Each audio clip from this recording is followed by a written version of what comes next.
শরীয়তপুরের জাজিরা উপজেলায় এক ব্যবসায়ীর দোকানের মালামাল লুট করে দোকানঘর দখলে নেয়ার অভিযোগ উঠেছে উপজেলা বিএনপির সিনিয়র সহসভাপতি সুরুজ মাতবর ও তার ছেলে স্বাধীন মাতবরের বিরুদ্ধে। সোমবার দুপুর 12টার দিকে উপজেলা পরিষদ কার্যালয়ের সামনে অনুষ্ঠিত এক মানববন্ধনে ভুক্তভোগী সোবহান মাতবর ও তার পরিবার এ অভিযোগ তুলে ধরেন।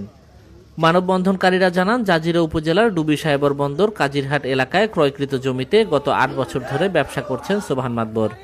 কিন্তু 5 আগস্টের পর থেকে স্থানীয় প্রভাবশালী নেতা সুরুজ মাতবর ও তার ছেলে স্বাধীন মাতবর তার কাছে নিয়মিত চাঁদা দাবি করতে থাকেন।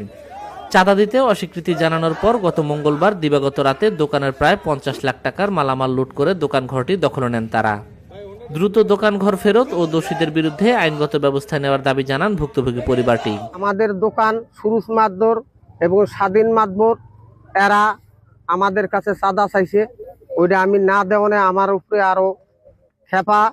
এই খেপার কারণে রাতের অন্ধকারে আমার দোকানের প্রায় 50 লাখ টাকার মাল বের করা নিয়ে যায় এবং কি তার এই মালামাল রাতে ভরে ফার্নিচার, হ্যাঁ, আর দোকানের এই ব্যানার নাগাই দিছে তার নামে, বিএনপির নাম বেচা সে খাইতে আছে।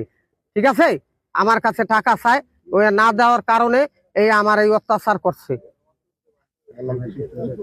আমি সুষ্ঠু বিচার চাই আপনাদের কাছে এবং কি আইনের কাছে। মঙ্গলবার এই ঘটনা ঘটার পরে জাজিরা থানায় আমরা বলার পরে পুলিশ আমাদের কাছে যায় এবং তালাবদ্ধ করে এবং বলছে যে নিরসন না হওয়া পর্যন্ত সুরুজ মাতবর বা আমরা কেউই দোকান খুলতে পারবো না। পরবর্তীতে দেখা যায় তারা আবার সেই প্রশাসনের অনুমতিও অমান্য করে তারা তালা ভেঙে, সুরুজ মাতবর এবং স্বাধীন মাতবর তালা ভেঙে তারা এখনো পর্যন্ত দোকান করতেছে।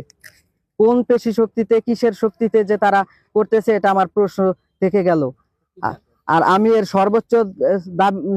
সর্বোচ্চ দাবি, আমি এর সঠিক বিচার চাই প্রশাসনের কাছে। অপরদিকে লুট ও দখলদারিত্বের অভিযোগ অস্বীকার করে ভুক্তভোগী সুরুজ মাতবর বলেন, দোকানের সম্পত্তি আমি বৈধভাবে ক্রয় করেছি। কেউ যদি জমির বৈধ কাগজ দেখাতে পারে তাহলে জমি আমি ছেড়ে দেব। আমি যদি এই কাগজ এখনো সবাইকে বলছি, এই কাগজ যদি আমি জায়গা পাই নিমু, না পাইলে এই জায়গা আমার দরকার নাই।